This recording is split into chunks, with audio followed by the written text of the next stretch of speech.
Hello and welcome back to Heroic Stats, an Any Heroics podcast.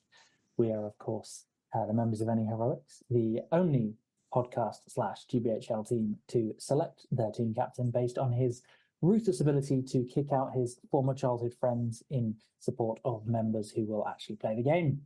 My name is Stephen Denby. I am, of course, the captain, aforementioned, of Any Heroics, and I am joined today by Mr. John Partridge, the intern. Hello. David Farmer, resident silly goose and world champion, and newest Any Heroics member, Mr. Kyle Bate, who is unfortunately having some webcam difficulties. Yes, I am, but hello. And you will probably have webcam difficulties for the next 30, 40 years of your career, I would say. Quite possibly. Kyle, welcome. You've just joined Any Heroics. Tell us a little bit about yourself. So I am a keen hobbyist. I've been playing, well, technically I started playing since, Battle Games in Middle Earth, I think it was 2002.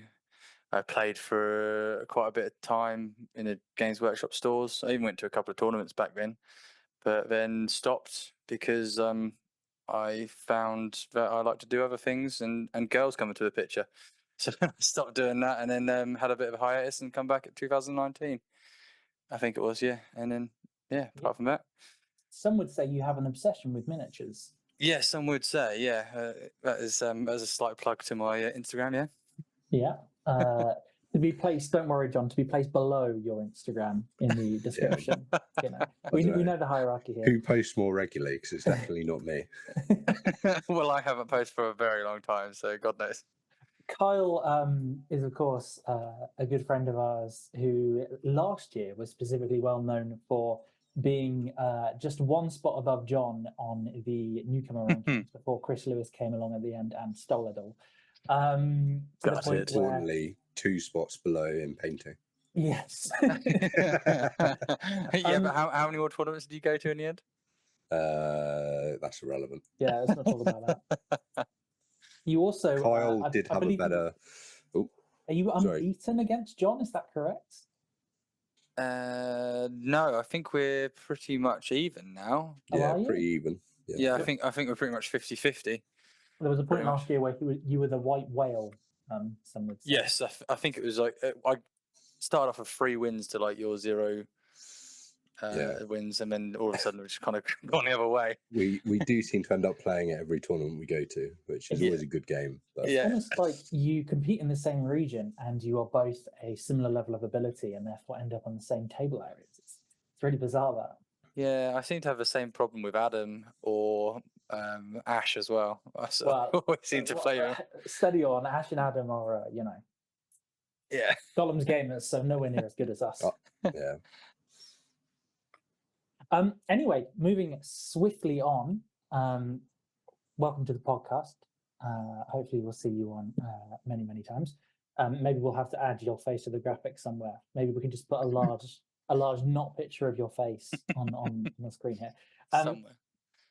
We are, of course, affiliated with the wonderful, the lovely 7th City Collectibles, stockists of all your favorite systems, card games, war games, Pokemon, Yu-Gi-Oh, scenery, you name it, they've got it. They've also got an excellent selection of events ongoing. There's a couple coming up. One that me and Dave are going to in about a week and a half of Dyson Men. Really exciting to go to that one. And there's also a couple of events later on in the year. There is Rings of Men coming up, which is a really cool event with some extra fluffy theming rules, which we might look at some point in the future. They also, of course, sell and buy second-hand goods, specifically miniatures, not turn up with your old screwdriver set and they will buy it off you. So when did you say you're doing a journey up there? Because I might join you because I've got so much to sell. It's something that I have to persuade my girlfriend to come with me and make it some kind of romantic weekend getaway. I won't third wheel that then. I thought you were talking about. No, make it a double date, mate. Come on. That's a Nottingham. I'm sure I can try and convince my missus for that as well. We are, of course, very happy to be affiliated with 7th City Collectibles. Also, John, I believe you've got another shout out to another amazing company who we're now associated with. Yeah, we can't show it on here because it just makes me disappear, but GameMat.eu kindly sent us 2 double-sided battle mats. So we're looking forward to getting those on a bat rep when we make them, because we do make them. It's just scheduling's difficult. Yeah, allegedly. So yeah, I'm sure we'll try and film a funny advert for them, because they are huge. They're 6x4, double-sided, very warm, so good blankets. You can also play games on them. It's got to be 1,000 points, surely, isn't they're it? also waterproof and neoprene, because I actually own one of these. I bought it back in, I want to say 2019 or 2020. Yeah, and also I've got one before they sent it 2 to us full as well. sets of their terrain, and it is actually really good stuff, to the point where I paid, like, I was researching them for ages, and I was like, wait, these are waterproof, they're roll up, they're double sided, they're the right size, they've got a good texture on them, they are chef's kiss. So yeah, please go check out GameMat.eu. They are incredible. I'll put a link down below to check them out. They're really good mats. Yes. But moving on to the first and only event of the weekend, Strider Cup 2024, which is the GBHL 80. Now, John and Kyle might be slightly less aware of this than me and Dave. But Dave, I assume you've heard of the Strider Cup before. I've been to the Strider Cup.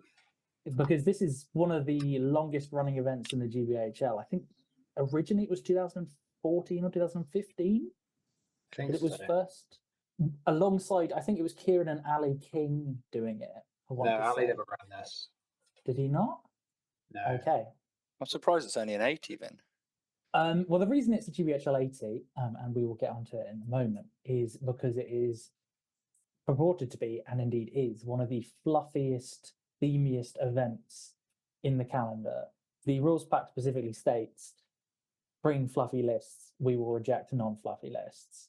Okay. It's 1,000-point 6-game 2-day doubles event, where, as you can see, theme is the most important element of the event.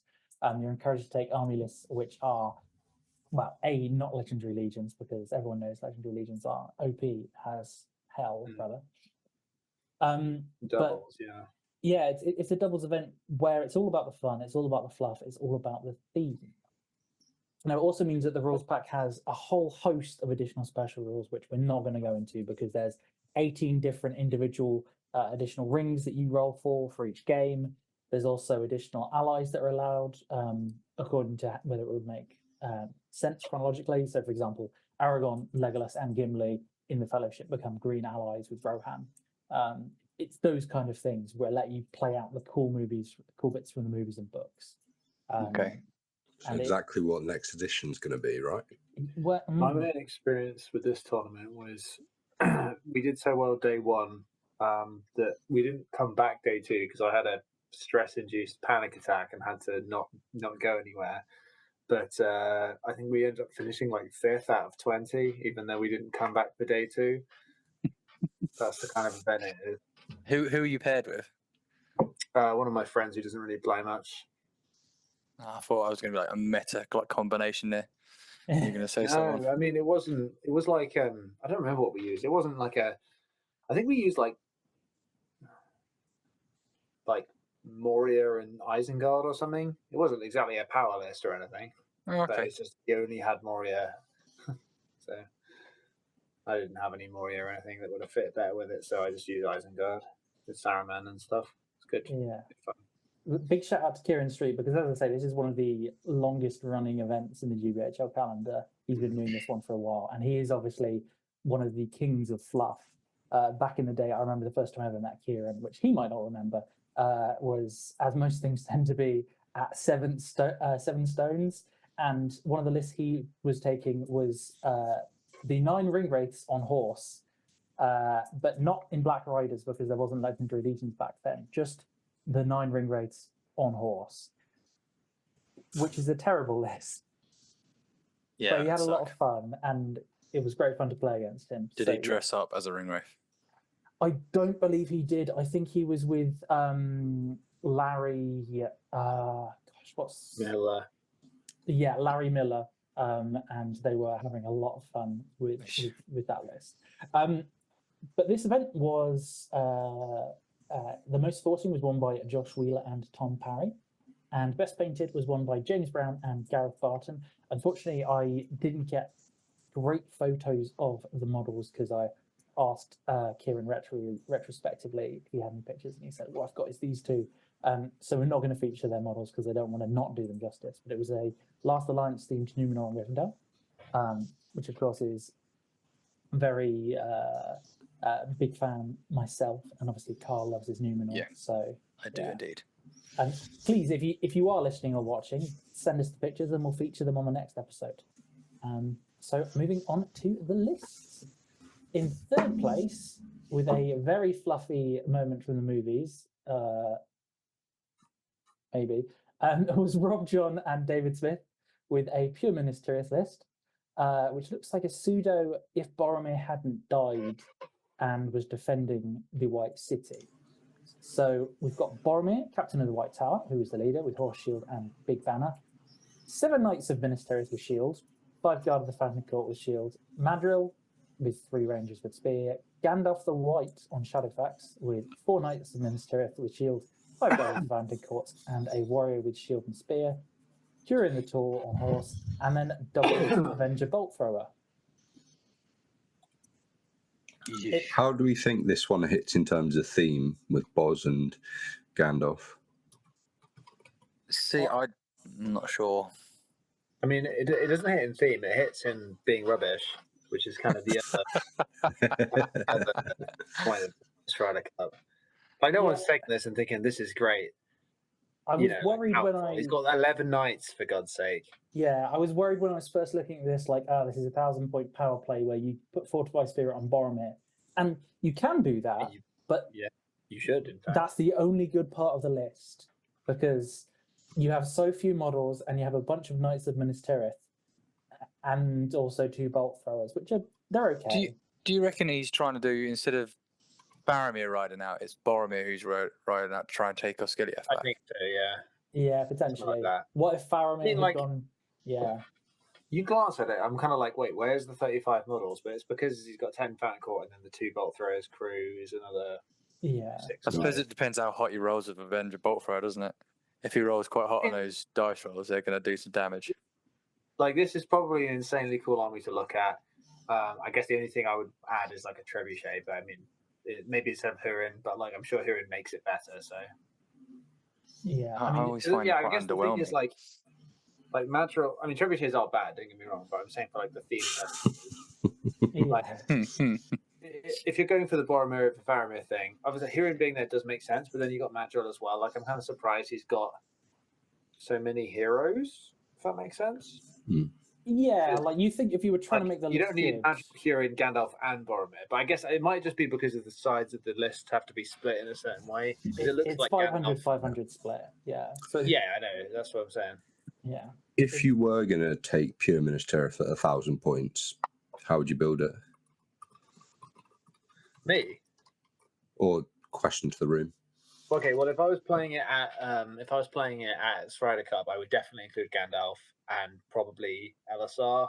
Yeah. Or maybe if I was trying to go for the theme, I'd go for Faramir. I still don't think I'd go for like if I was channeling my inner like Strider Cup, I'd be like I'd have like Hurin or Gandalf, maybe Gandalf, and then like a siege weapon or 2, and then some like tin cans with some the Warriors of Minas Tirith archers, just because those models are great and no one ever uses them. And then you throw the other half could be Faramir and some knights, and then maybe like Hurin as well. And then you can make Faramir the leader or Gandalf as you prefer. Although it should really, I mean, if you're gonna have Hurin, it kind of has to be Faramir. I would make it. That would be crap, but it would be really fun to play. I'd make it a retaking of Osgiliath list. So you'd have Denethor as the leader with just the 4 Fountain Court Guard, or even make them the Citadel Guard chucked in there as well, because they're not particularly good. And then just Osgiliath vets with Boromir, and then like the Ranger heroes get some Rangers, and Faramir with no armor with just bow. I think that would be that would be. It would have enough things going on. You want to have the relief of Osgiliath, true relief. I mean, it could be pretty cool. Yeah, I mean, you wouldn't want to make it too teethy, but if you've only got 4 Guard of the Glathrim Court, they definitely weren't there. Guard of the Fountain Court. I played at Ardiconan or Skiliath veteran list, and it absolutely bodied my Arnor. I managed to squeak out a win, but it was rough. Hey, Gileath veterans are unfortunately a terrible profile. They like with Boromir, they are like they feel a bit better to play. I think I'd like to give them some sort of. Well, yeah, if you take those Gileath vets without Boromir,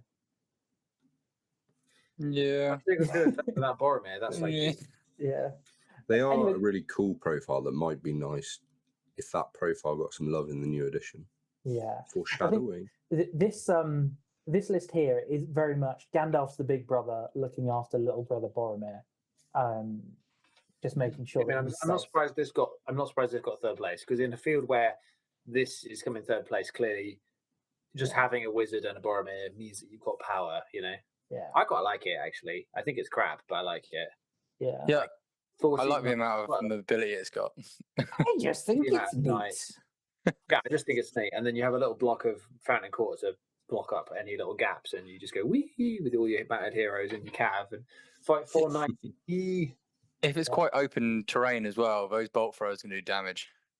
Yeah, true. But even with both of them, you can, even if it's got like channels, if you stick them at either end of your side of your board, you're going to do quite a lot of damage if on objectives. Most people aren't going to stay on them. Yeah. Moving I'm on. determined to win a tournament with some bolt throwers because Stephen doesn't like them. I think you should do one with a trebuchet. I just think they need to be just a little bit cheaper, or shoot them into Cheaper? combat. I think if Cheaper you at made, 50. I was gonna say, if you made bolt throwers cheaper, they'd be broken. Yeah. Their balancing them- at the minute is the fact that they're unreliable, but they're Make them actually 10 there's points potential. each. Anyway, Depends if you're on a 1 or a 2 at jams, you can't fire. Moving on to the second place list with Mr. Chris Robson and Mr. Matt Pybus. Now, Dave, can you run me through the first half of this list? Because it doesn't smell like the Strider Cup to me, if I'm totally honest. Oh, I see you. I was going to say that's definitely not 1,000 points, but you've given me 500 because presumably there's some big gazump where Matt Pybus comes in with the stupidest list you've ever seen. Witch King of Angmar with 15 will, 3 might, 3 fate, Crown of Morgul horse, got Morgul blade, and then he's got Gurits, and then they've got 12 lightning Minorians backed by Morannons and Spear Shield, a couple of trackers, a Warg Rider with a banner, and then an Orc Warrior with Spear and Shield, I guess, to make up the numbers. That's a bit stinky, isn't it? Feels unthemey. It feels a bit too powerful. How could we possibly make this list far worse? Trolls. I'll show you how. So you get Kimor the Eastling on Fellbeast and a Ring Wraith on horse, and then you just chuck in 10 Morgul Knights and 2 Warg Riders. You know, the crime of this is that's not even bad. I knew I could be Morgul Knights because it's Matt Pybus, and I played against him at 700 points where he was using Morgul Knights at a but like Bath. yeah, that I mean, I wouldn't have a banner for the Morgul Knight, but like that's not even bad. That's not even a bad list. I Like that, I can see this probably wouldn't do that well at a normal 1,000 points, but this is very solid. From having I've met and I know Chris and Matt a little bit. I believe what's happened with this is they've gone for a hammer and anvil, and I'm assuming that Matt has just consistently charged his 2 might, 10 will, 2 fate Ring Wraith in along with the other cavalry in an effort to be as Strider cuppy as possible. I'm hoping. Yeah, I mean, this is legitimately good. Like, I mean, basically the only there's no. Normally, I would say that Witch King is too big or too small, but because of the 500 format, you end up with this kind of weird, double standard where you have to have. Well, you'd normally want to split. So, say for example, you could say, "Oh, drop 2 Morgul Knights and give them a Fellbeast instead of the Morgul Blade," but it's like you can't really do that. So this is pretty cool. I'm not surprised this did well. Again, it's the Strider Cup, so because the expectations are different, you can see some cooler lists actually work. Yeah, it looks a lot of fun to play. Yeah, Morgul Knights are really cool. I love the aesthetic, and they're also It's a shame you don't see them. Yeah, it's something that I know Elliot likes a lot as well. 18 points is just a little bit too much. Yeah, considering how much Black Numenorians are used, but you just don't see them. Yeah, the problem is they sit in a Yeah. list which also has Warg Riders, and they also sit Also- alongside allies which have Serpent Riders, and Not to Well, plug, that's Mordor in general, isn't it? yeah. not to plug the Golems gamers too much, but when I did the cavalry tier list with them, we go into that in some detail, which is like Morgan Knights are actually an excellent profile in a lot of ways. They just sit in a list where every single point gets squeezed and min maxed, and they cost the same as a Black Numenorian and a Morannon together, which is like that's just a death knell for anything Yeah. in that list because that will be better. Yeah. Anyway, But yeah, this is definitely It goes a through fun looking through. list. Lots of scary, lots of punchy, and just a little bit of it's Morgul very Knight spice. Pelennor themed. Yes. Camul on Easterling can do so much work as well. Camul, sorry, More on on Felbase. Easterling is a really good profile.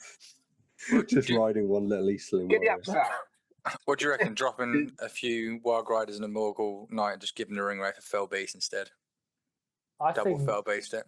I think you'd end up a bit low on numbers, but I mean, you totally could do that. yeah. Mm. I mean, he's already got quite a lot of stats on that ring wraith. Mm. Like 210-2 is quite big for a basic wraith. For a Tesco budget rate, yeah. But moving on to the first place list, it's not Riders of Theoden, it's pure Rohan, because Legendary Legions weren't allowed. Mr. Josh Triffitt and Kieran Hatton, with a Riders of Theoden themed Rohan, which isn't Riders of Theoden. I can't stress that enough. So we got Theoden with armored horse, heavy armor shield, 3 Royal Guard with throwing spears, Captain of Rohan with horse shield, Rider of Rohan with throwing spears, Royal Guard with throwing spears, and horse. Obviously, I should be staying. Everything here is mounted. I will just say that now to speed up time. Gamling with a Really big just- flag, Royal Guard with throwing spears, Riders with throwing spears, Durnhelm, Royal Guard with throwing spears, Rider of Rohan, and then the second half is Aemir, Daewon, and Elfhelm with 5 of Rohan Royal Guard. What I can't count. Sorry, 7 Riders of Rohan with throwing spears, one of which has a banner instead of throwing spears. 20 might. Yeah. Quite a lot. This might be too good for the Strider Cup. I don't think they made any friends, considering it's meant to be fluffy. I mean, it's not fluffy. It's just Incredibly fluffy and one of the coolest moments in the book. it's just. Oh, it's don't get me just- wrong. It's it's- one of the coolest moments in the book and the film. It's just but- slightly too good. Yeah. Nah. Yeah. I mean, yes, it is amazing. You know, it does the job. Doesn't have death, but doesn't really need it. Not with 20 I might. guess Aemir's leading one half, Theoden's Yeah. leading the other. Yeah. Hmm. I would have preferred to see a Daewine in Theoden's half, just for fluff purposes. Fit number sort of points. Yeah, wise. but you can swap the warbands around. Like that's 25 points difference. So you just shift the numbers, you know. Just shift the numbers. He says, waving his hand in a gesture. Imagine Yeah, Camul on Felby's hurling down this line. I was just thinking, you get that +1 fight value, you charge into a Royal Guard, you call your heroic combat or whatever to get the hurl off, and then you roll a 4 high, and you've only got 1 might remaining because you're Camul. So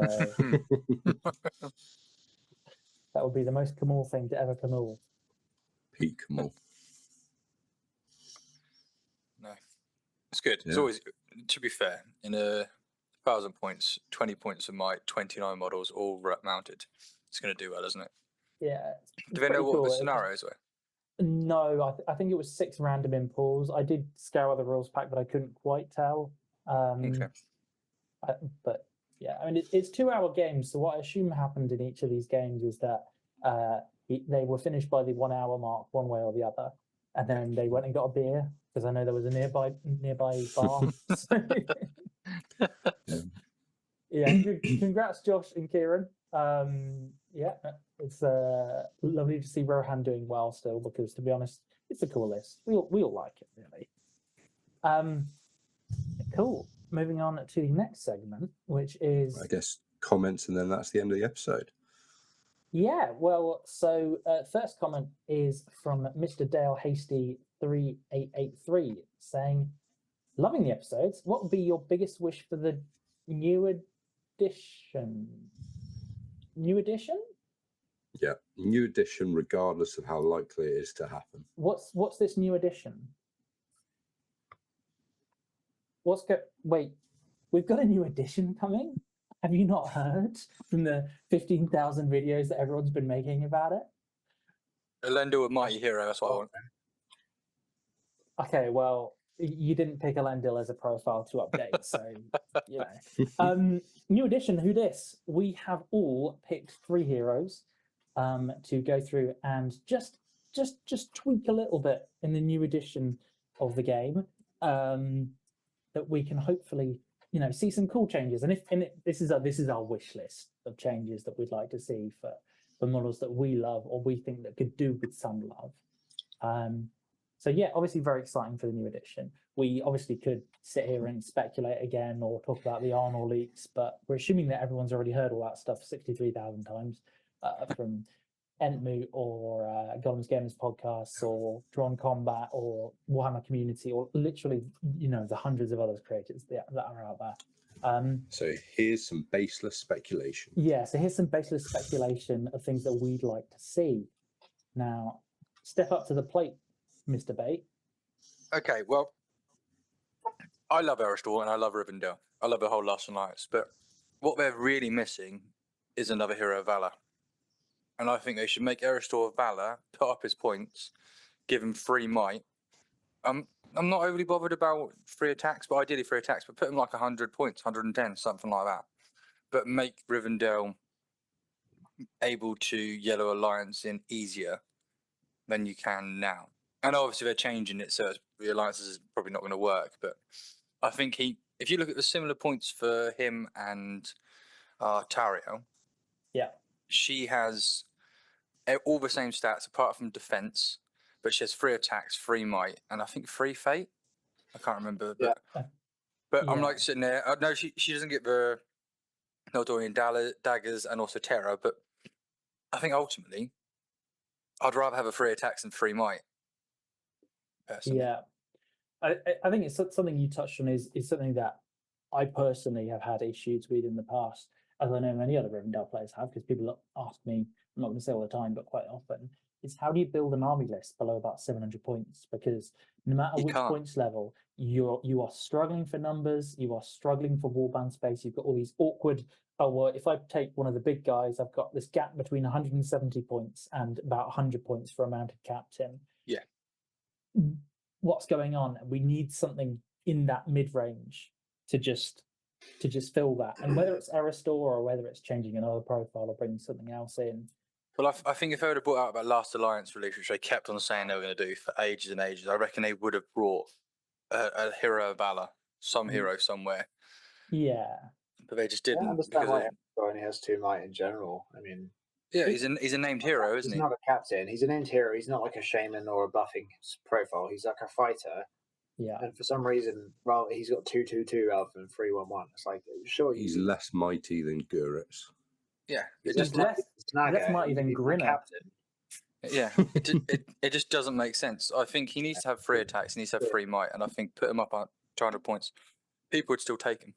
Yeah. If you gave him 3 attacks and 3 might without seriously increasing his points, he'd be a bit good, I think. Yeah, he'd be too good because what I 3 attacks is disproportionately more valuable on him than most characters. Yeah, because the rerolls. No, yeah. Yeah. I mean, if you just gave him 3 might, he'd immediately be way more appealing. And at his current points value, it wouldn't even be like OP or anything. You could just give him a 3rd might point, and he'd immediately be really good. Yeah, 3 compared attacks, to Huron the Tall, for for example. Yeah, I mean, Huron is limited in other ways. I mean, Aristor's main limitation is can't be mounted. Yeah, but yeah. Anyway, let's not get too bogged down with individuals. But like, if you look at other profiles with daggers or 2 weapons, they're all given 3 attacks, aren't they? So if you look at what's his face, the Dunland warrior hero, I forgot his name. Gorov. Yeah, he's given 3 attacks. So why isn't Aristor? Yeah, same with like Zagdoosh, etc. Because Aristor wasn't looked at recently. He was probably one of the first profiles they updated, and they didn't bother. Yeah, true. And to be fair, he did used to be 113, I'm pretty sure. So Yeah, but he used to be like, he for was a some reason, like Hasharan. given him the Hasharan stats. I don't know why. Yeah. Anyway, Moving on to John's first pick, the Yeah, Humble Cave Troll. not many of my picks. Only one of my picks is a hero, but the Cave Troll is such an iconic kind of monster. That scene where one cave troll kind of takes on the whole Fellowship in Moria. And this is kind of my wish list for monsters in general. And I think it's been said to death how kind of non-hero monsters are just a bit shit. Trolls especially. So for the cave troll, I want them to keep his base size the same. We don't want to go up a base size, but just give him some sort of defense against magic. Something, it could be as simple as resistant to magic, but also just something to reflect the fact that kind of in the films, in the books, these monsters kind of throughout are really scary, and that just doesn't reflect on the tabletop. Why So don't you give them the same sort of rule as like the werewolves have got? The new werewolves, the knockdown. Yeah. So they give any infantry or potentially cavalry, because of the size, a knockdown. Well, I think if you gave every monster monstrous charge and resistant to magic, whacked their points up, they don't have to be competitive, but just scary if you do come against them. I think either that or you drop their points. Like a cave troll could easily be about 55 points as it currently is, and it would still not be an obvious inclusion. That's how, like, that would at that level you'd start thinking, okay, these guys can actually do a lot of work for their points. But currently, 75 points is so much. Yeah, or like 100 points for a Mordor troll. Yeah, Mordor trolls are just terrible. Like, all they got in this edition was Courage 4, which is nice. Don't get me wrong. But, like, I don't understand how a cave troll has burly, but they don't. Well, yeah, I mean that's just dumb. That's just a weird. The 60 mil base is bad, and their slow movement is bad. Like movement at 6 with no ability to fly or anything means it's super easy to get bogged down. With a big base, you'll always be trapped out of stuff. So it's like, I think making them cheaper would be a more fun way to make them more accessible, because they already have a lot they could do. It's just you'll never choose to do that. I think that's intrinsic into War Monsters makes sense as well, because again, they're so expensive and powerful that the fact that they can just get punked out by one dicing shaman is pretty sad. I think all monsters should be 8-inch movement anyway. Yeah, I think so too. I think like everything that's like a troll should be 8-inch move, and then you could say like an end, and then you could say, all right, anything that's meant to be super fast could be 10-inch movement. Yeah, that wouldn't be overpowered. I agree with the Carl as well. I don't think you want to give them monstrous charge. I think you should give them knockdown against infantry if they want to fight, like kind of like Shagrat. Yeah. And then because that would be like means that they're much more likely not to whiff if they, and that way putting heroes into them is a little bit sketchy, because it's like if actually you win against like a dwarf hero, you might just bludgeon him to death. Yeah. Anyway, also Courage 3 is a bit poopy. I think Courage in general could do with the rework, because you can't be like, I wonder if this new rumored intelligence thing could help, because you don't want to be like, they want to make evil stuff is historically suffered for being low courage, when actually courage is super, super important, and it changes the whole sort of face of the game.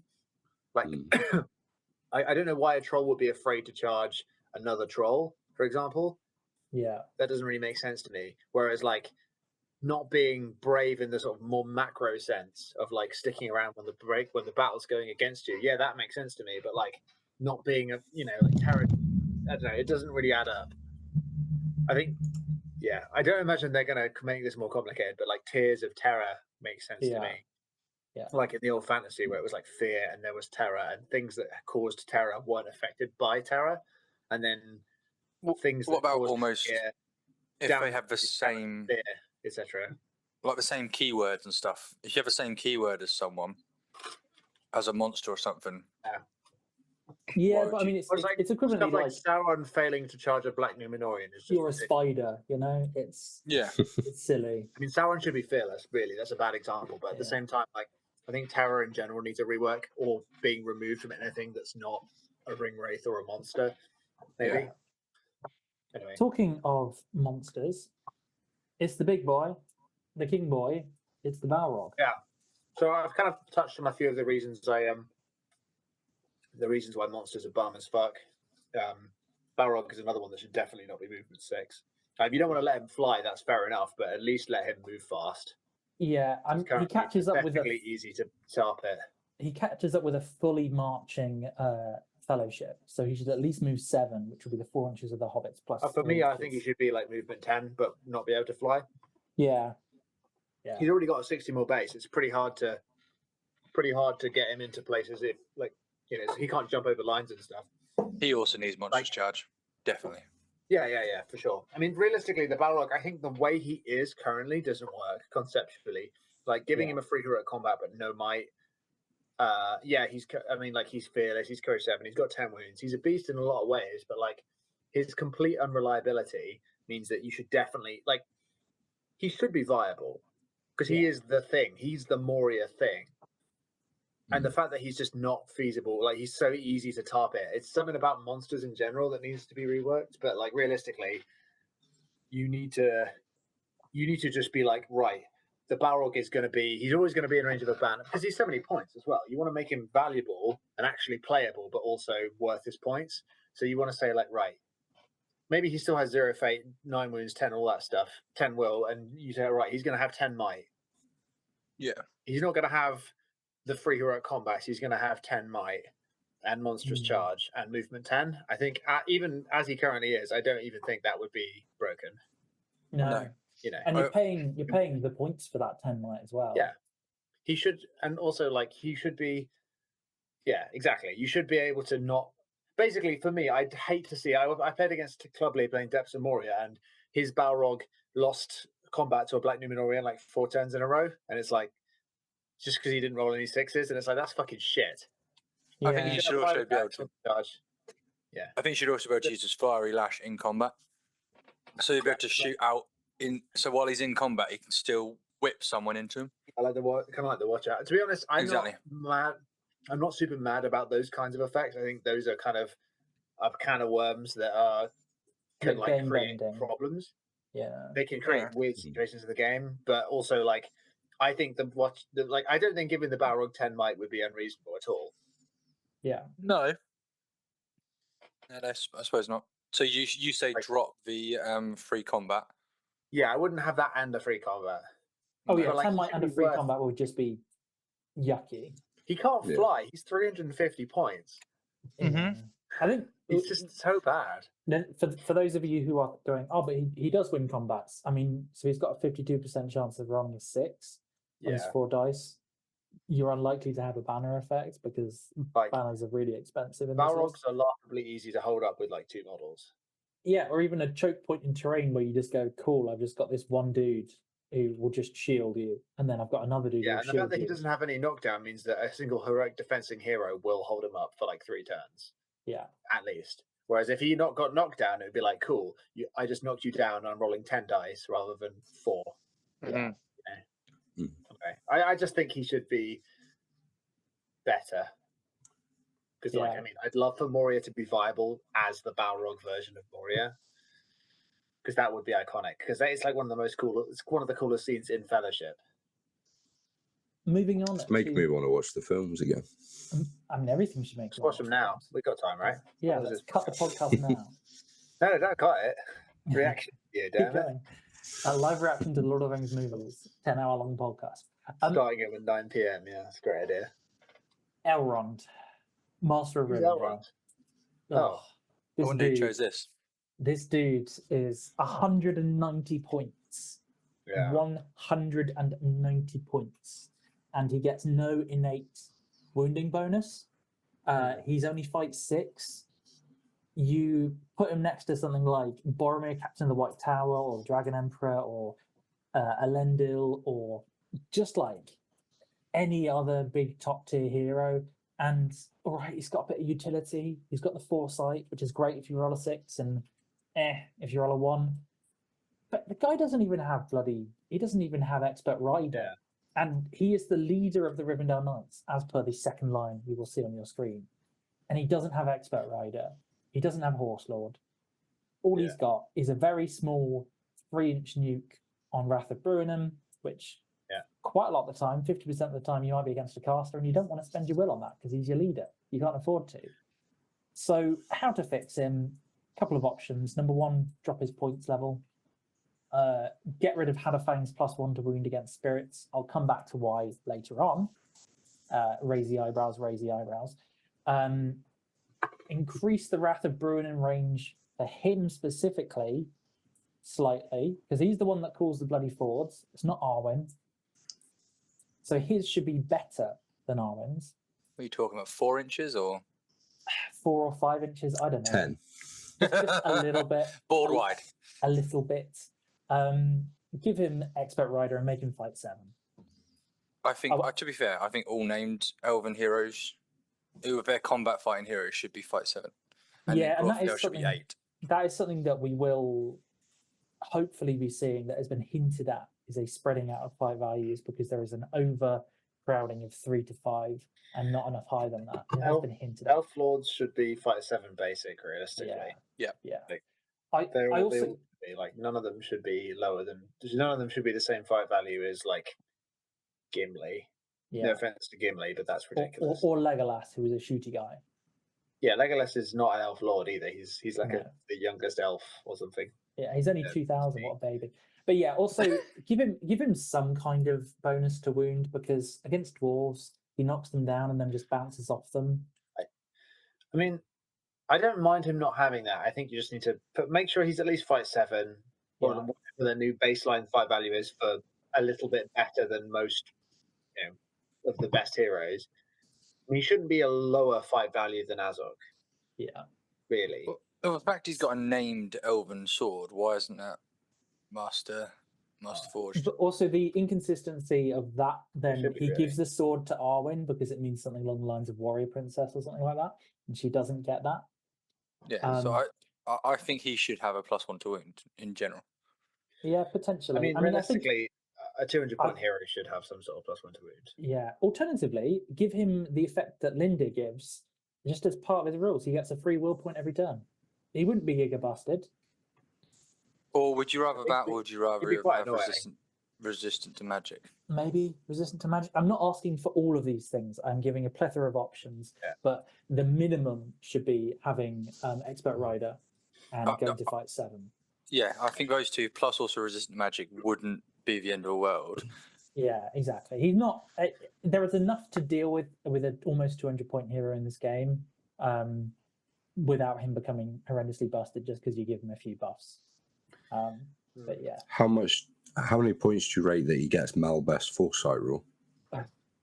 Yeah, give him give him give him Malbeth's Foresight rule, because they're sharing it now apparently.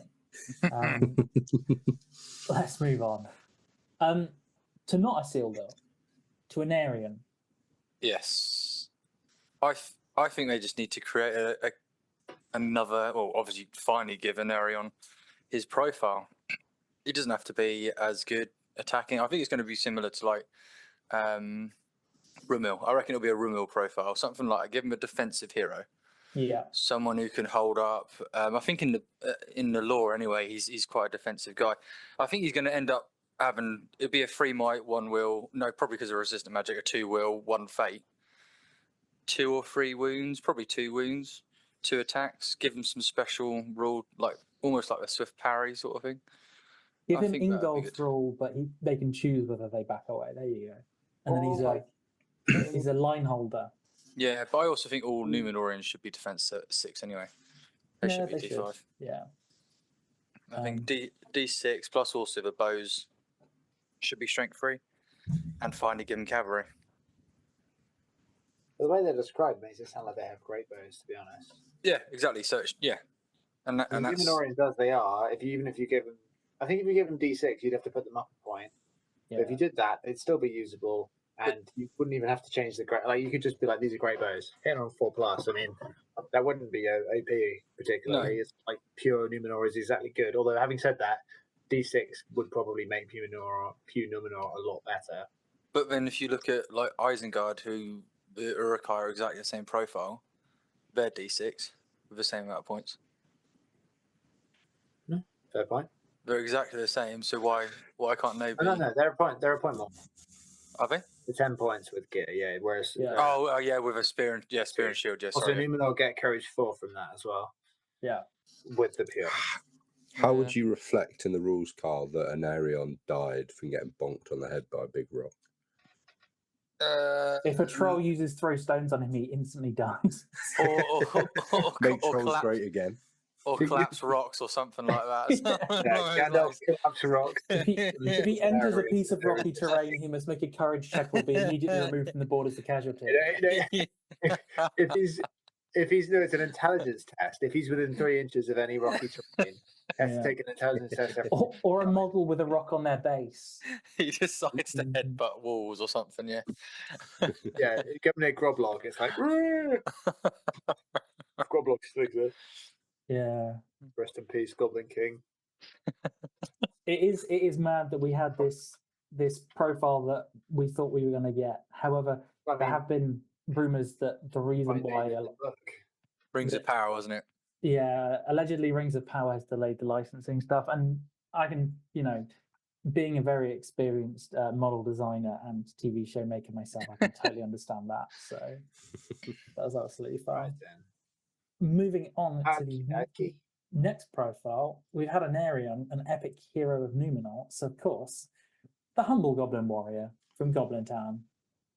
So I want to see kind of two things kind of here. One is one of the best things about Goblin Town was spamming out axes and piercing striking, which nobody ever actually had on the models because that would be ridiculous to put 100 fucking axes on things.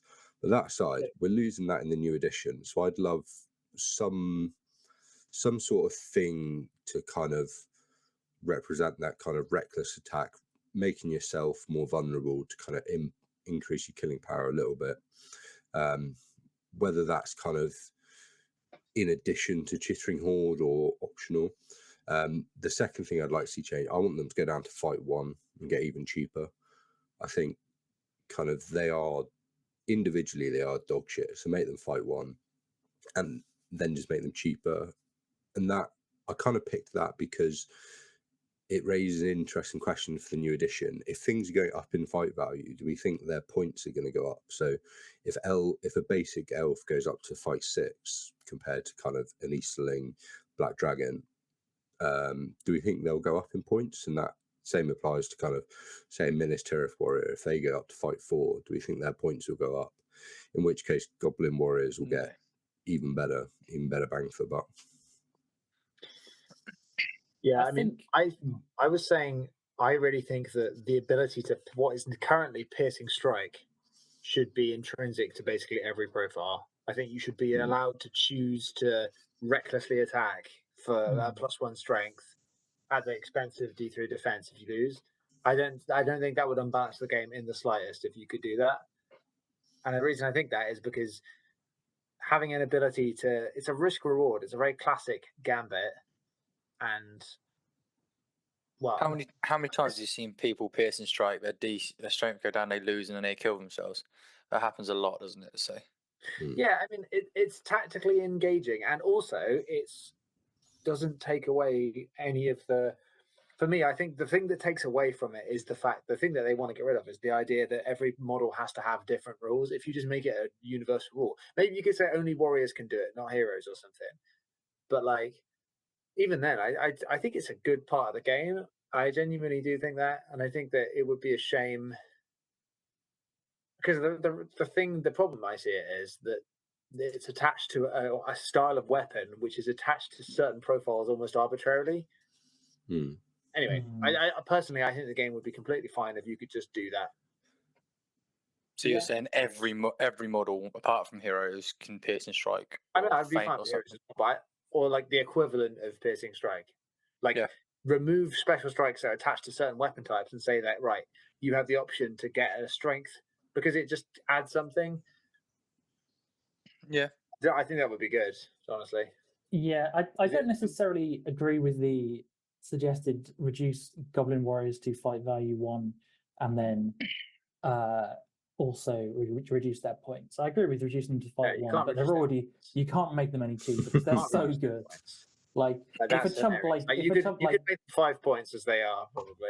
if a chump like me can use them competently without any thought or like without worrying about it, like you literally just put them on the table and just chuck them at your opponent, and you do well with it. That's the problem with them. If you make You've them got cheaper, so many, haven't you? You just you don't have to worry. Especially when you roll hot with a scribe, Carl? Oh my god, that game! I could have cried. What did you get? Like 18 in like 4 turns or something? I was got like, a well, shit ton. I What, think I what got can I like 20 do? across the game. I was how many nicking your Rivendell dice AOL did you goblins. use to roll those? I was just grabbing dice out of the pouch, mate. Oh, fair enough. They just happened to be Rivendell ones, right? Practical pouch of doom. Christ. Moving on to everyone's favourite ball sack swinging Chad, Gothmog and his army. I wasn't allowed, according to my manager, to do the image with the Gothmog's wall with the big balls, so you'll have to settle for this one. Although, is that a werewolf model that I'm looking at right now? Right. So my feeling about Gothmog is currently he's awkwardly pointed because he's basically directly competing with the Witch King. Although whether or not the Witch King stays as efficient next edition remains to be seen. But I think Gothmog is one of the profiles who kind of reflects his actual actions in the movies the least. Like it really isn't very accurate to how he's a general. He's not a fighter. He doesn't do any fighting. He shouldn't be 5/5 attacks, should he? 5/3 attacks is okay. I don't think that's the biggest crime. I think what he needs is some kind of rule where he is more like a buff bubble and maybe a bit weaker in attack. He can still be tanky. He can still be D7, 3 wounds and stuff. Make him a good leader, but he shouldn't be. His buffs shouldn't be just to him. In that makes sense. He shouldn't be like a beta. He should be quite a bit cheaper, but he should provide some kind of buff to like Morannons in a way to make that scene feel real. So like, I mean, you could make this into a Legion, I guess, but like, I mean, I think that was what they were trying to do. But I think the profile itself just isn't very accurate. Like, I like Master of Battle, but I think he should have better buffs for orcs, because he is that kind of leader. He's not a combat leader, really. So I don't know. Like they went for it with his rules. They just don't quite go far enough. I don't have a good suggestion for what that could be, but yeah. Fearless? Yeah. He does literally just like the trebuchet when rock comes down and he just goes hot on it.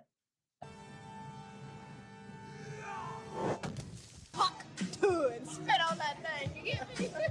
I think he could be fearless, but I don't think he can make the other Morannons fearless because look how they look. Maybe +1 courage for Morannons, because he in Army of Gothmog list, I don't think there's no shaman profile in it, is there? Yeah, there is. Oh, there is the regular one. Yeah, I'm totally speaking out my ass. I think he should. Maybe he gives like a very small 3 to 6 inch fight value buff to Morannon Orcs or something. I think giving Morannons a fight value buff would be fine. Yeah. Yeah. Especially with the new changes to fight value, I think that would be the kind of buff I'd like to see.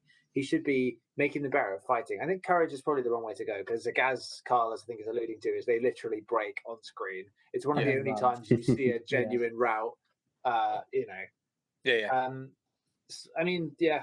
Also, he says they have pikes. Where are the pikes, guys? Yeah, but in front. Oh, he so where says are the they have archers? pikes, but they very much do not have pikes. I'm sorry, they're not long enough to be pikes. Yeah, they're like pitchforks. Also, archers. Where's the Morannon archers at?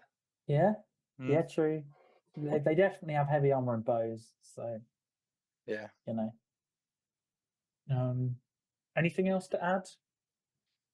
Like I said, I don't have good suggestions, but I'd like to see that kind of profile. Yeah, like more of a buff bubble and a sort of. You can still be a fighter, but like a middlingly, like a 2 attack kind of fighter, maybe. And again, would you say 2 attack strength 5 instead of strength 4? Sure. Yeah. I think that would be better because I think that obviously all the other runnings are going to be strength 4 as well. Or you could give him something like what the Master of Lake Town is, where you use his might to buff up other things. Would be cool. Yeah. So you spend his might to have a 12-inch banner reroll +5/4 kind of thing. That would then make like the Taskmaster worthwhile because then he could make that free. Yeah, potentially. I mean, that would be a cool little school idea, something like that. Yeah. I think it's also when you see him in the movies, he's kind of like, kind of limping along with his Or kind of deformed arms, and I'm like, is this dude 5'3" attacks, three might? Is he equivalent to Aomer? Or- Is he? Or yeah, clearly. Or he could have some sort of surprise attack rule where, because he obviously sneaks the boats across across the river. Because he into is Osgiliath. he is a tactical genius, hence him having Master of Battle. He's clearly something competent. Yeah, something to really improve Morannons as a force. Obviously, I'm expecting them to get more popular because I imagine that Black Numenorians are going to get fired into the sun. But Morannons should be good. What about because he is this tactical genius, instead of 4 1 2 3 they win, 1 2 3 4 they win the roll off. Interesting. That would be. I have a feeling that would be too good, but I don't know. Yeah. I don't know what it would play like, but because he's this tactical genius, something like that. But Yeah. although he gets the Master of Battle, I think that added bonus as well. That would make him very, very good and very difficult to play against. If you want him to be viable for like a sort of solid points investment, but also not too usable in combat, you have to make his buffs really strong. And I think you could do that. I think that would be fun. If you could make it so that running him and a couple of little orc heroes and then like a spammed out Morannons thing actually viable without needing him to do any of the lifting himself, that would be really cool. That's what I'd like to see. I think dropping him down to attack strength 5 would be quite a sensible idea as well, because 2 attacks isn't going to do anything in grand scheme of things. It can do, but I think as you say, he'd almost be like the orc equivalent of Frandaddy. He doesn't have to be in combat. And he can give all those busts without being in combat, I think. Yeah. Moving on to my number 2 pick for improvement, but he's already great. You're going to shout at me. Glorfindel, Lord of the West. He's got an absolute host of special rules. He's great. He's amazing. You know what he doesn't have? Anything to help him against D7. Again, like the Elrond thing. I also... This is a first age elf who slew a Balrog alongside Ecthelion. He obviously was killed in the process, but he is such a powerful Noldor to just be like... just not have any wounding bonus whatsoever. It's just a bit stinky to me. What if you made him strength 5? Sure, make him strength 5. There we go. That's a really good solution there. The other thing I would say is in the books, he is described as literally making the Nazgul piss themselves and run away. Now he's got terror, obviously. Great, cool. I think he should get Elrond's Hadafang rule built into his profile to help him beat up spirits. Not because he needs it, but because he's described as meeting 3 of the Nazgul on the bridge, and the Nazgul just go, nope, turn around and run away. What about giving him like a Harbinger sort of effect as well? My only problem with that is he's already the best one of the elf lords, the Lords of the West. You don't want to stay on this podcast, do you? No, you are objectively correct. He is just the best one already. Yeah. So making him better. I mean, there's nothing wrong with making him better, but like a lot of other stuff would have to get better for you to justify it. In my mind. Alternatively, you could give him some form of spell casting in the way that Elrond has, without giving him free will, because this is a hero who has unbending resolve, aka fortify spirits, even when he's reduced to 0 will, and therefore could feasibly use his will in a matchup against like low to mid tier spellcasters and not suffer too much from it. And like I say, he is a first stage Noldor who's been reborn and sent back by the Valar. Like, are you talking about like a transfix, immobilized sort of thing? Yeah, maybe just a couple in the way that Celeborn does. That's another profile that needs a hell of a lot of work. We're not going to look at that one today because he's just shit. I think Enchanted Blades would be good. Yeah, there you go. Or he can spend a will point to make himself have +1 to wound that turn or something like that. I don't know. Obviously, make him fight 8 as well. Yeah, definitely. That should go without saying. But yeah, as it is, if he's fighting dwarves, D7 just bounces off him. I think strength 5 is a good shout because he built, as I said, beat a barrel. Yeah, strength 5, that'll be good. Strength 5 and then give him +1 to wound against spirit models. Yeah. Give him the Hadafang bonus. There we are. Cheeky, sorted. Anyway, moving on to other elves. Legolas. Now, I was quite excited when you said you wanted to improve this profile because I already think Legolas is in a great state. But go for it, Kyle. I think he should have 3 attacks. If you're going from the films, he needs to have 3 attacks, and what he does, especially in The Hobbit, not necessarily in Lord of the Rings, what he does in The Hobbit, he needs to be like 3 attacks because he beats some of the heroes. Legolas. I think he needs to have. Megalith. Yeah, I know, but make his points more, but give him 3 attacks. He doesn't necessarily need to be a higher fight value unless they change all the fight values and the fight values go up. But I do think that 3 attacks is actually justified for him, to be honest. I would be happy with Legolas gaining an attack but staying fight 6, assuming like Aragorn gets bumped up 1 fight value, maybe Aemir gets bumped up to fight 6. Yeah, stuff like that. But I think he needs to have 3 attacks, especially because he's got the 2 daggers again. Yeah, I'm fine. I honestly kind of agree with Denby. I think Legolas's profile might be one of the most the one that lands so perfectly as it currently is. I think you'd have to increase his points a lot. I mean, what I was joking about there, by the way, if those of you don't know, there was a profile that was colloquially known as Megalus, which was Legolas from the Hobbit movies release, where he had 3 attacks and fight 7, while also having the same rules as he has now. And Orcrist, I think he was 125 points, maybe something like that, 130. Yeah, he was in the old Desolation of Smaug rulebook, wasn't he? No, I think he was in the PDF release of because there was I think it was Battle of 5 Armies. Okay, yes, no, yeah, I'm with you. Because but yeah, he is. Yeah. That was a little bit good, considering he was only I think like 20 points. I found it. It's in. Oh, can't see it. It's in this book. This little. Is it skimpy book? Yeah, fight 7, 3 attacks. Yeah. How many points? Battle of 5 Armies. 125 points. Yeah. 135 with a horse. Does he come with Orcrist, right? Yeah, he does. Yeah, so he's literally like 10 points more than 20 points more than current Prince of Mirkwood. But put him like 120 points base, and then all the add-ons. I mean, I don't know. I think he's fine as he is, but I see why you're saying that. I just think I don't like to think about the Hobbit movies as much. But I agree. The Hobbit heroes are way too overpowered in comparison to the. They do not spark joy. Yeah, I just think if you're looking at other equivalent models like on the Eve, let's say Shagrat for instance, if Shagrat wins the roll off, he's killing he's killing 1 turn potentially, and he's charged. Well, I mean, if he wins a strike off, and then he knocks him prone, he's strength 5, Legolas is D5. It's quite a lot of ifs there though, because if Leggy's got a horse, he's not getting knocked prone at all. No, but I understand what you're saying, but I actually think he's really good as is. I've seen enough Megalas dropped into Rivendell Knights and the sort where he's already really good.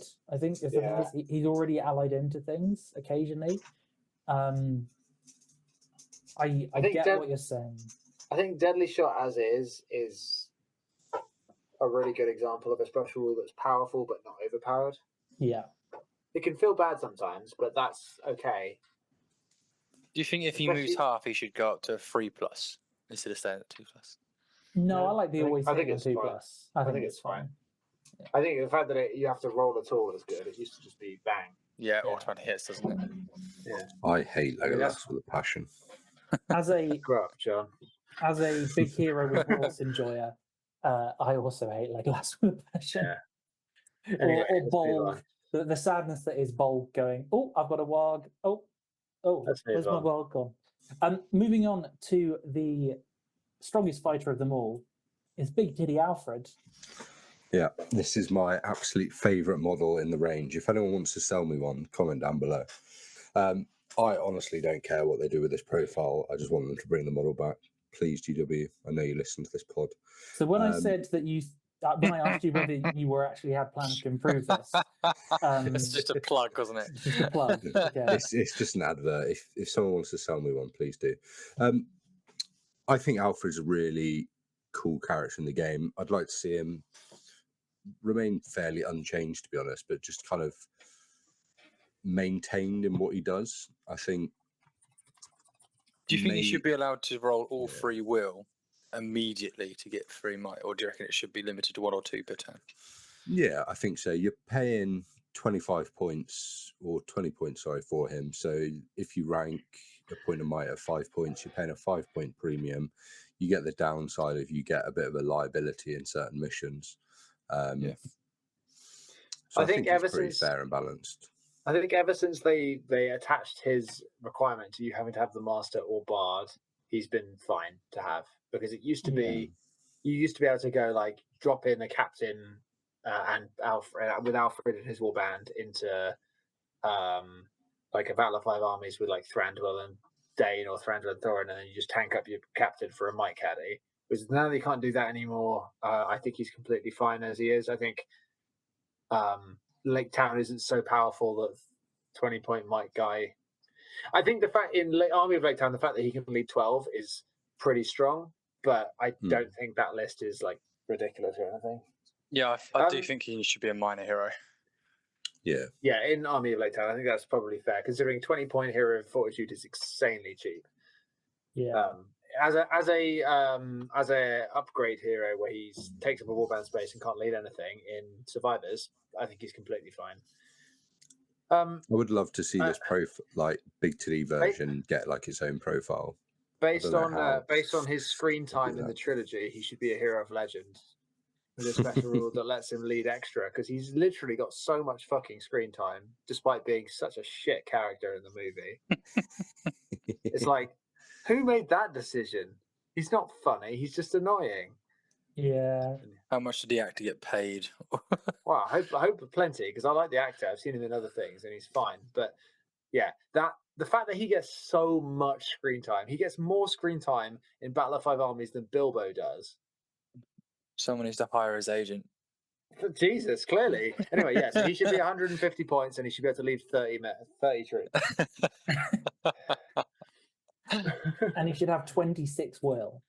Yeah, 26 will, plus the ability to get one for free every turn. Yeah. I think he should also get this version should get the Master's money bag special rule. For good. Yeah. He's got a bosom full of dollar. We were joking earlier that he should get a rule similar to Harry Gottlieb's Who Goes There, or maybe is it Will Whitfoot has the rule that stops people from charging him? Or is it? No, that's Sackville Baggins, Lotho Sackville Baggins, which basically is like, you can't charge me because obviously you've been mesmerized by my giant bosoms of gold.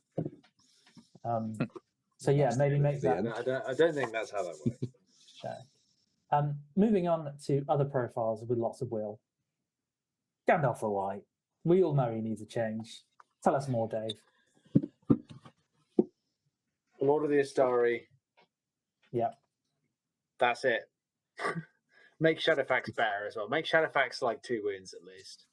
If you made Shadowfax, the thing is, he's never going to be that good at 240 without some serious buff. I saw a comment earlier today, and I can't remember who it was, who said that give Gandalf the White the Vanquishers of the Necromancer wizard rule, where he has attacks equal to his wounds, which is interesting, were it not for the fact that he has 3 rerollable fate. I think that would be fine. What for my money, what he actually needs is Shadowfax. If he's going to be a 20-point mount, all the other 20-point mounts are 2 wounds. So give Shadowfax 2 wounds. That makes perfect sense to me. Camor's Easterling has 2 wounds, right, John? Yeah. In terms, one will though, right? Yeah, he needs Lord of the Astari. That's the big thing. Yeah. And I mean, I don't think he necessarily needs to have the increased range that Saruman has. I think that's all right to not have that because he's got a fast mount. Yeah, but then if he's meant to be Saruman, the white, but Nah, good, yeah, why not give him the similar sort of rules? Saruman should have something unique for him. Yeah, I agree. Gandalf- Saruman should keep that. You could give. I mean, Saruman's stand fast is 12 and affects other heroes. I think Gandalf should have a 12-inch stand fast as well, but maybe doesn't necessarily need to affect heroes. If you really want, you could put in some anti synergy with Denethor. But like that'd for be me, quite you can drop if you drop his points by 20, give Shadowfax a second wound, and you give him Lord of the Astari. You don't have to change anything else. Also gives Shadowfax a second will point.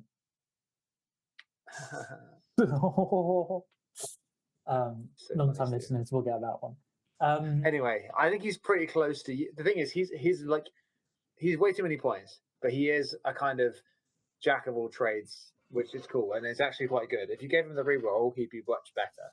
Yeah, I also the argument of giving him extra attacks is kind of moot to me, because if you have him in a point where he is constantly fighting, He there's can't a cast. 50 yeah, there's a 50-50 chance each turn on the heroic move. You can give him you could give him the ability to cast in combat.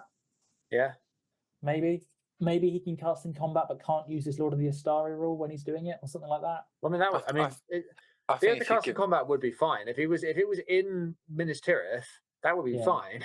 As long as Like he you can't wouldn't even have to put a blast. caveat. But if you say he can't blast, yeah, fine.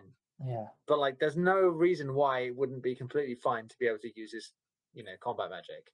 yeah. I think. I don't know. I just think you couldn't make him 3 attacks and then the ability to cast in combat. But he's still so One of them. expensive. You That's the totally thing. could. He's 240 points, and he's a fight Wait, 5 hero. Is he naturally Mm. D6? Is that right? Yeah, He is. Yeah. Oh. yeah. He's D6 2 attacks, which is the one thing he's different over other wizards. Anyway, this has been like he clearly needs something. Yeah. Yeah. Hopefully, J. Claire knows it and increases his points by 10 to compensate, and does no other Increases points- changes. If he increases his points by 10, but also gives him the ability to cast in combat, gives Shadowfax a second wound, gives him Lord of the Astari, and gives him the attacks equal to wounds, Yeah. that would be fine. Yeah. It probably still wouldn't see much play, but it would be fine. Yeah, he'd still be too expensive, but he'd still be Wait, fun. for a fight 5. If he was He'd fight be- 6, maybe. He'd be usable. Yeah. Talking of models that aren't usable, it's my boy. It's Gilgalad. This is, of course, the Weta statue, 1/6 size replica, which costs several £100s. If anyone wants to buy one and post it to me, drop me a message and I'll send you my address. Please. It's so gorgeous. I've already Gilgalad. got you a Gilgalad. I know you do. I did have a picture of that initially, and then I was like, it just doesn't quite. I didn't have a good picture that was like just him. You wanted Kyle to do a painted version of it. For him, Yeah, so I'm he going to did put commission that. Kyle to do a painted version instead. Deep cuts. So Gilgalad, let's talk about Gilgalad. He's great, assuming that he keeps his horse and the opponent doesn't have any magic. My first big bugbear is the rule that you can see at the top, the thing that was FAQ'd. If your force contains Gilgalad and either yada yada yada, all the heroes that are only around in the 3rd age, you lose your army bonus. Fair enough. Additionally, the force will automatically be impossible allies with every other army list, regardless of what the alliance would normally be. He is one of, I think, is he the only hero with that restriction where if No. he's not around, then I just don't get it. You look No, at there are a few that are like that. Elendil gets a restriction. what's that new dude called? That new minister. And then there's Kings of Men have a similar restriction, as so does Ale the Young and also Helm No. Hammerhand. You don't become impossible allies, though. Yes, you do. Do you? I thought you did Yes. like. Okay, well, whatever. Anyway, change his alliance system. He should be green allies with Khazad Dûm, because canonically, Battle of the Last 5 Alliance and all armies. that jazz. Not the 5 armies. No, sorry, yeah. Dwarves are involved in the War of the Last Alliance, funnily enough. You should also be green with Lothlorien, assuming it only contains Galadriel or Celeborn as the named heroes, just because. Yeah, sure. Next point, give him resistant to magic and expert rider, please, for the love of God. I'm happy with him being 1 fate. That's absolutely fine. Of course, he dies. That's fine. But resistant to magic and fucking expert rider. Why do they not have expert rider? That's all I really want. Please, Jay, don't make it Fortify Spirit. That'd be too good. He's not Glorfindel. I'm not asking for that. I just want resistant to magic and expert rider.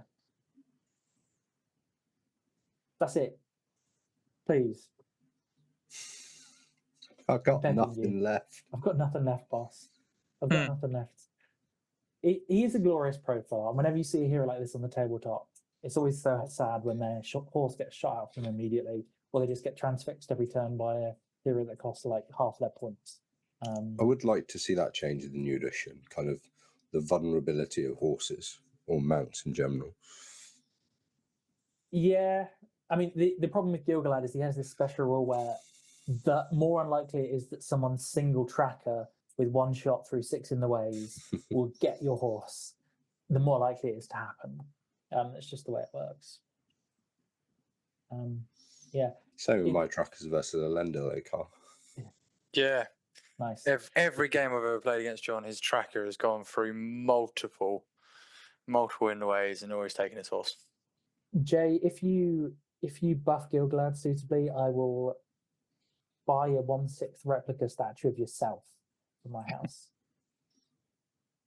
Jay's pretty tall, so that's still going to be pretty high. There's also, while we're at it, we could also give Gilgalad some magic. Like, that's something he could realistically have. But yeah.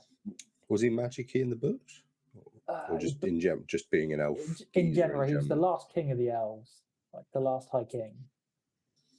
Like, of course he's magical, he's a second age elf. He probably had something going for him. I don't know, I'm a fake fan, I don't even know his first name. Cool. That was the profile. That's a whistle-stop tour of our wish list. Yeah. Funnily enough, it's a lot of elves. Please buff elves. Moving on to the final section of the podcast. It's the comments section. Dave, Kyle, John, one of you, I've been talking a lot about elves. Please run through some of these comments. So, Four Farthings Gaming says, love you all. There's currently talk of a USA versus Canada teams tournament in Canada during the spring of next year. If there is any interest from the colonisers, I could be convinced to throw in a bid with the other organisers to expand it and allow a team or two from the GBHL to come. That would be sick, but that depends. I mean, don't you want? Far. Yeah, I was going to say you want a US or Canadian team to win the event, so maybe don't invite us. I mean, I'd go along and take some of their silverware. Yeah. I'm sure I could convince a few colonisers to come with me. With the Brits, do you want to go to LVO, Dave, with me sometime? Where, sorry? Las Vegas Open. Do they do SBG? I think so. They do fucking everything. It's huge. Adepticon do SBG now. Maybe. I mean, I was actually thinking of going to like Nova or something next year. So maybe. I want to go to a United States tournament. So maybe. We'll look into it. I've done it for 40k. It's a lot of fun. We, as Brits, we have a history. I mean, Las Vegas does sound like fun, John, strangely enough. We have a history of going over to America and just absolutely trouncing them at Nova. So it'd be nice to reignite that old one. However, sorry, Four Farthings Gaming, but before we continue disparaging your country, yeah, do it. A teams event would be really, really cool. We shout about them a lot. They're very, very fun. And yeah, you should do that. Absolutely. Just make sure you get a good venue for it. I think that's one of the most important things, is getting a place which is suitable for the amount of people and is like willing to accommodate, like, just. That's definitely less of a problem in the States. They've got a lot better infrastructure for hosting tournaments. Yeah. No village halls. No village halls. We mind village halls. I like village halls. Kakan says, we've done the height comparison for the Men of Khan Doom by squaring up images with equivalent base heights in their normal scale. Aldrak is very large, though. Now, see, I happen to have an inside source on this, that all of the Men of Khan Doom are actually on 80mm bases, like the Gundabad trolls, and they are 12 inches tall. They're very big, but that explains the price.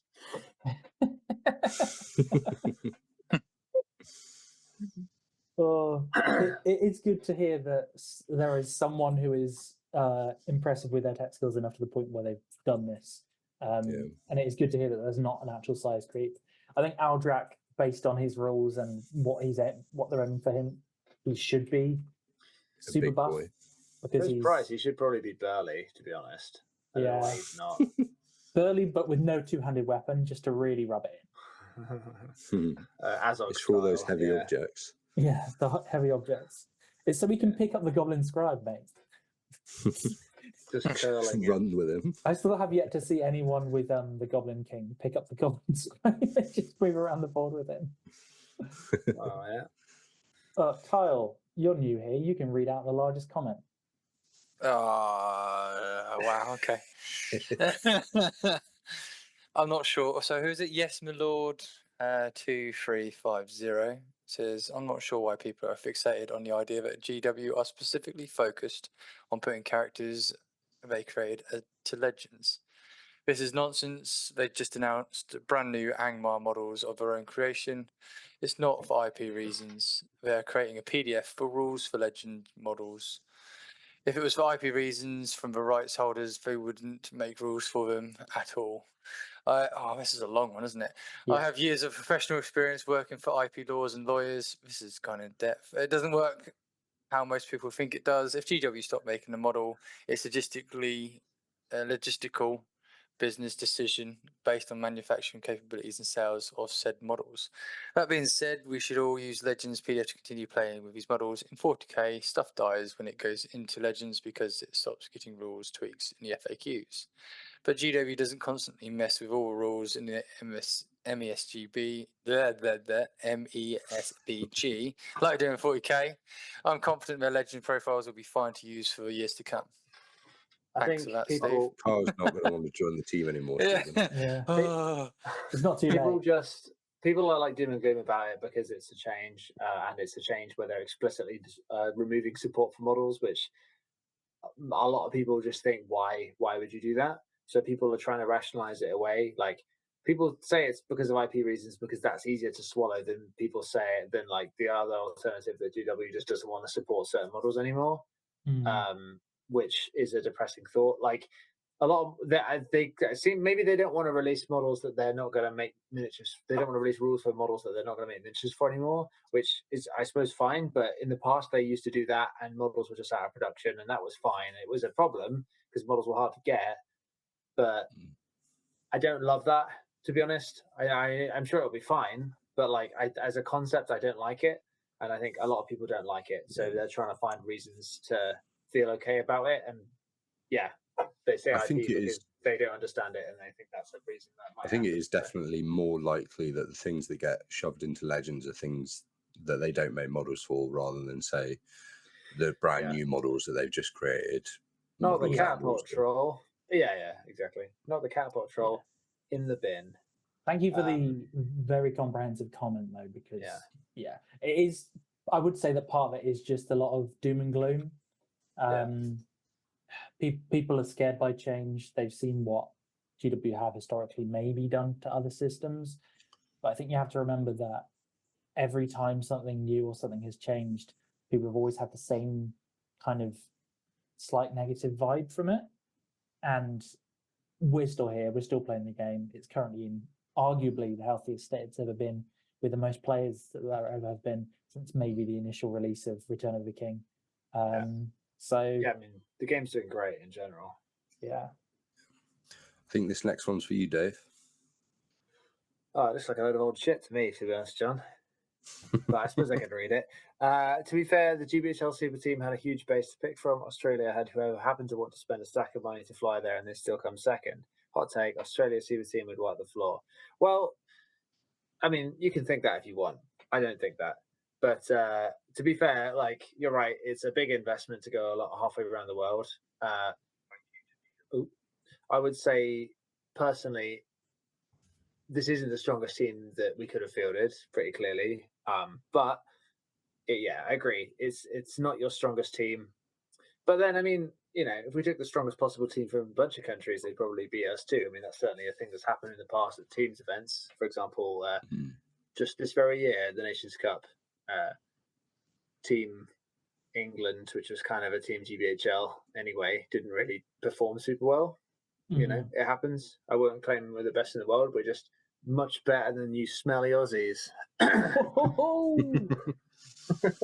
Real talk. Isn't Kylie meant to be one of your best players? Where did she even finish? She finished pretty well, to be fair. She finished 7th, I think. But I mean, Clubley came 6th, and he was literally the sickest I've ever seen him on Sunday. So He's also very Clubley's- washed up. When did he last win an Yeah, event? he's very I don't even old. know. Yeah. he's old and it was extremely ill. Yeah. But yeah, no, he still finished 6th. I mean, we got half the top 10 spots. I don't know what more you want from us. Yeah, I mean, it is genuine on a non-flamey note. It is genuinely cool that a bunch of colonists from a prison nation can come over and like do pretty well at this game. No, I am gutted that I wasn't there this year, and it is really cool to see people coming over. And This is going to be rough when I post it in the Aussie Facebook group. We're getting you booted. deserve the flame. That's all right. I take getting booted from that group with a badge of honor. To be honest. Yeah, I mean, they know what it's like to be booted from a group for comedic purposes. So yeah, Cool. Our final comment string is started by James Bingham, RP9UE. It says, nice to have some more positive ideas about the new edition. Hashtag Harry Parkhill BBC negative spin. Jumping to the defense of fellow journalist is Davy Gravy, who says, where was Harry negative about it? And James replies, well, I myself am being a sensationalist. There's a running theme on Entmoot about BBC journalism using clickbait for titles. It wasn't that bad. We definitely won't use David Clubley cries about Harry Parkhill as clickbait in our episode title. yeah. GBHL Bugle editor commits grand. Not sure what just happened there. Did my light just turn off? Weird. Speculated bugle editor, please. Come on. It's like one of I think those Dave's outside anonymous my house. interviews. Dave's outside my where house cutting the power. Yeah, it's one of those anonymous interviews where the person's just blacked out. And I take it all back. I take it all back. With like a voice changer, yeah. We do love Clubley. We love the Yeah. Bugle. We love Harry. We love Entmoot. Yeah, we even love the Australians, but I can't tell them that I actually love them because Yeah, we wouldn't tell them that to they their like face. tough. That'd be highly irregular. Yeah. All right.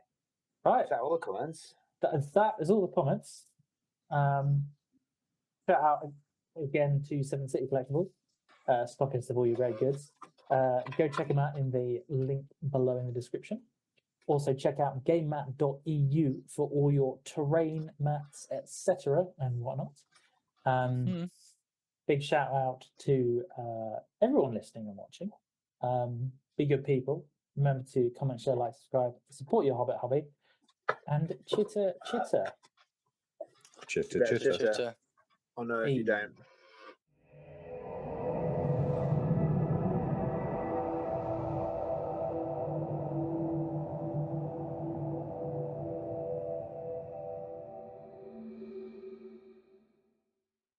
Because obviously you've been mesmerized by my giant bosoms of gold.